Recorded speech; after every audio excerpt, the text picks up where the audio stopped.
And when you become the center of attention, you can kiss it goodbye. You're in deep trouble, my dear friend. Before you know it, your head has become bigger than a balloon, and you're flying so high, Satan has devoured you before you blink your eyes. He brought pride into the human race, because this is what killed Satan. This is what destroyed Satan, pride. Now the medication for pride is prayer. You want to avoid pride? Pray. What does prayer do to your spirit? Humbles it. Bows the head down before God.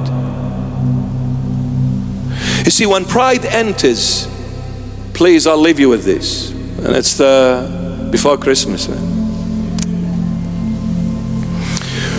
When pride enters the spirit far from all of you,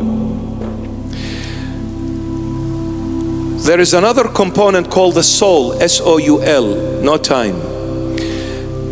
The soul is made out of 5 things. Subconscious mind, the conscious mind, the will, the thought, feelings and emotions. That is your soul. It's made out of 5 components. The subconscious mind, the conscious mind, the will, thought, feelings and emotions. When the spirit is engulfed with pride, it will go to the soul, influence the will, influence the thought, influence your conscious and subconscious mind, eventually influencing your body. When pride engulfs a person, that person becomes egocentric, selfish. The only thing they care about is themselves. My own safety net, my own position, my own name, my own title, my own throne. Everything revolves around me. It is either me or nothing. My way or the highway. The moment you start saying me, me, me, impossible to serve God. Impossible. You cannot serve God. Even if you are a bishop, you cannot serve Him. Because there is only one I am, and that is God. If you start saying me, me, me, me, you become the I am, but you become the false God. It is either God or you. The 2 I ams can't be together at the same time.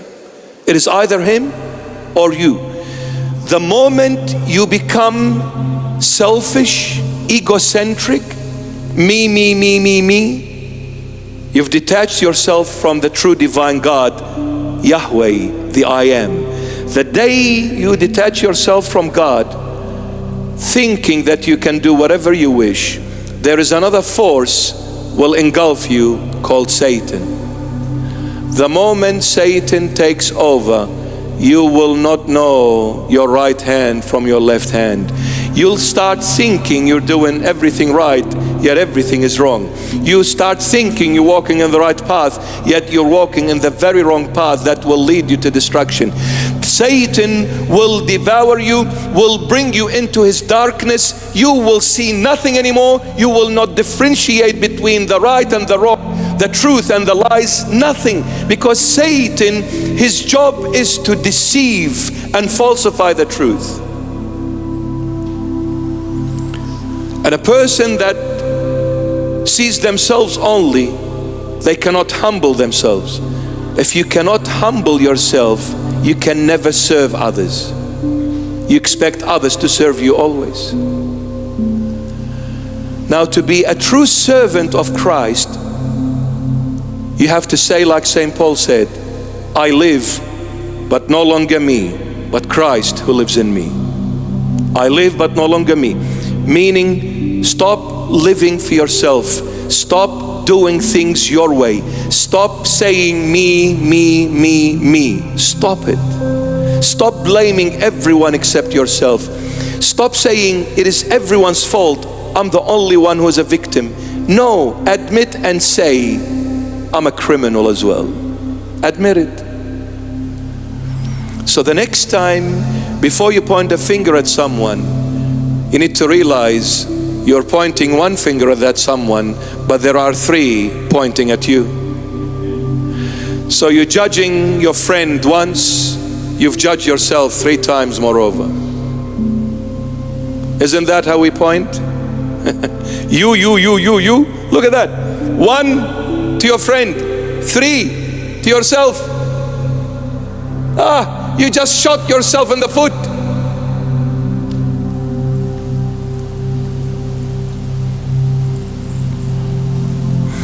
A humble person, and by the way, humility is not just a word I say or a topic I preach about. No, you need to live. You need to live it. It's very hard. You know why it's hard? Because what about me? Where is my right? He just stole this from me. He just took this from me. He didn't let me talk. And they just took that job from me.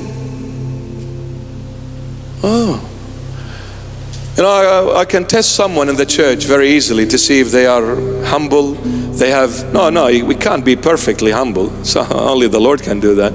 But if they have a glimpse of humility in them, I can test them with one thing. Maybe I shouldn't be saying this, but I'll say it anyway for the argument's sake. Somebody that is serving in the church, I'll come without prior notification, without any hints. I'll just come at them. No warnings, nothing. I'll say, I'm taking this position from you. Let me see what you're going to do. If that person leaves the church and never comes back to it, they're not humble. They were there for themselves, not for the Lord. But if that person is not deterred by it, not even touched by it, not even concerned, normal, yeah, no problem, you can have it. And they come and remain in the church and come and pray in the church as if nothing happened. Now, I'll give that person everything they want. I'll entrust them. With whatever I give them, I'll be very, very comfortable. The Lord does that, my beloveds. He puts us to the test. Who gave me this rank? The Lord.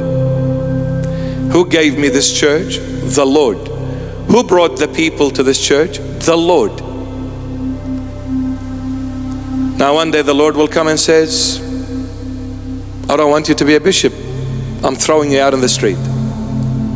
Are you going to continue loving me, or are you going to walk away from me? Was your love hanging on the position I gave you and all the other beautiful things I've given you? Or was your love for me, not for what I have done for you, but your love was for me? The Lord wants you to love Him for Himself, nothing else. Don't ever love the Lord because He's giving you. Don't ever love the Lord because He's granting you your wish. Don't let your love be based on that. Love Him even if He takes you to hell. Love Him. When you love Him in hell, you'll definitely love Him in heaven. What do they say on that big wedding day? Will you take her in good times and bad times, in sickness and in health, in poorness and in richness? And the poor guy says yes, yes, yes. And the same thing, the girl says, yes, Father, please hurry up. The plane is running, waiting for us to go to Hawaii for honeymoon. They are concerned about the honeymoon. They are not realizing what vows they just made for one another. Will you accept her in sickness and in health? Yes. She becomes sick. He says, I'll need to find another one. You're good for nothing anymore. When I married you, come here, boy. I married you because you were rich. You drove a Lamborghini. You lived in a mansion. You had millions in the bank account. Now you went bankrupt. Get out of my sight. I need another rich man now. Centerlink ain't gonna do me no good.